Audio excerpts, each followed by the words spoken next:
in today's demo, we want to look a little bit about the thermodynamics and entropy versus entropy and things along those lines.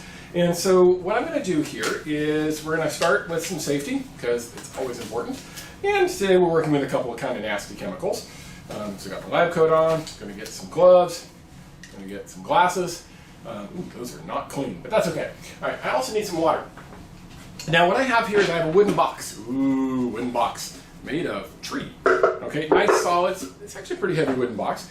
I'm just going to squirt some water on here. We'll come back in a little while to why I did that. But we're going to put a beaker on here. Okay, it's chemistry, got to have some beakers. And then I'm going to add to this two solids. The first is ammonium chloride, so NH4Cl. And you're going to talk about this in your worksheet. Whoa, that's a big old hunk of ammonium chloride. That's okay, that'll work.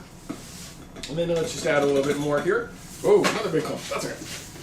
And then I'm going to mix with that barium hydroxide. Now this is actually the hydrated form of barium hydroxide.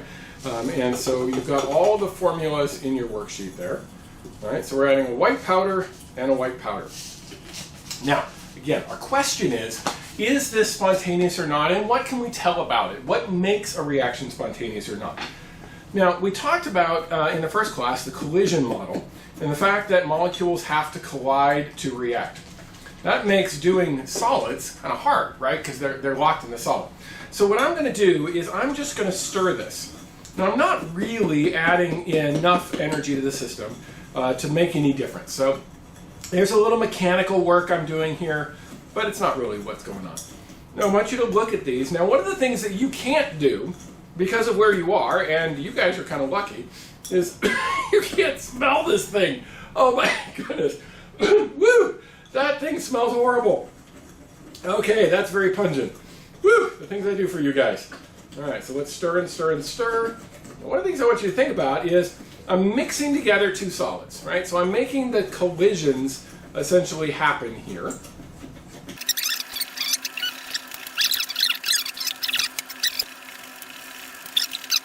Kind of weird, right? I mixed two solids, and I'm getting this kind of pasty jelly thing here, and it's actually probably going to go liquidy in just a moment. And why is that? Well, if we look at the balanced chemical reaction, right, there were 8 waters of hydration on each barium hydroxide. Now what does that mean? What is a water of hydration? That means the water was trapped in the crystal. So for every barium hydroxide that was a solid, there were 8 molecules of water trapped. So as that barium hydroxide reacted, it released those 8 waters. Not only that, we actually have an acid-base reaction going on here. The ammonium that we reacted with can react with the hydroxide, the barium hydroxide, and it can produce water as one of its products. Okay, so but here, instead of the stoichiometry, which is important, we're looking at spontaneous reactions. All right, so by just stirring this, just letting the molecules collide with each other, the reaction occurs. So it's definitely a spontaneous reaction. And so the question is, what can we tell about that, okay? So we can look at the chemical reaction and know something about the entropy, right? We went from two solids to this kind of gooey liquid in here, so we've made some liquid, all right? So we've got to change an entropy there. But what about the enthalpy? What's going on with the enthalpy? Is this an endothermic or an exothermic reaction? Now, I could put a thermometer in here, and that would work. But I can do something else. You remember when we started this demo, I put some water down on the top of the box. Okay?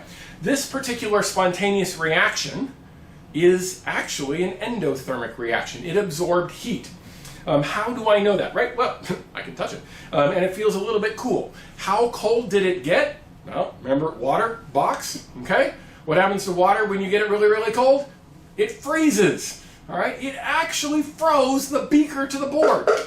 This thing is not coming off.